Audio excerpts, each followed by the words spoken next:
چند معمولات ہیں، باقاعدگی سے کریں گے اللہ تعالیٰ دل کو منور کریں گے۔ ان میں پہلا عمل ہے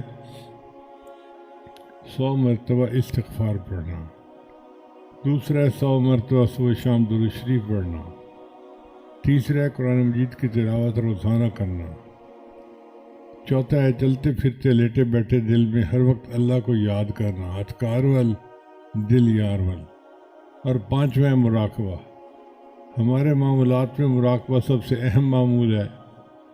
طریقہ بڑا آسان ہے، جب نماز پڑھ کے فارغ ہوں تو تھوڑی دیر کے لیے آنکھیں بند کر کے اللہ سے لو لگا کے بیٹھیں کہ اللہ کی رحمت آ رہی ہے، دل میں سما رہی ہے، دل کی ظلمت اور سیاہی دور ہو رہی ہے، اور میرا دل اللہ اللہ اللہ بول رہا ہے اور میں سن رہا ہوں۔ انشاءاللہ 20 منٹ صبح 20 منٹ شام مراقبہ کرنے سے آپ کے دل میں اللہ کی محبت بڑھے گی، آپ اس کی لذت کو خود محسوس کریں گے۔ میری دعا ہے اللہ سب کو اپنے مقبول بندوں میں شامل فرمائے۔ جزاکم اللہ۔